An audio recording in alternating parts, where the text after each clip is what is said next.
Ərəb dilinin bu gün ikinci dərsini sizə izah edəcəm. Yəni ikinci dərsimizdə nələri öyrənəcəyik, onu göstərəcəm sizə.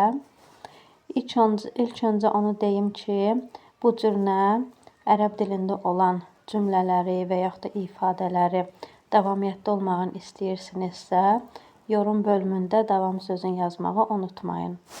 İndi keçək ilk dərsimizə.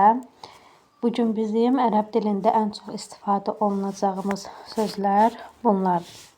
Yəni, gəlin ən vacib 5 sözü öyrənək.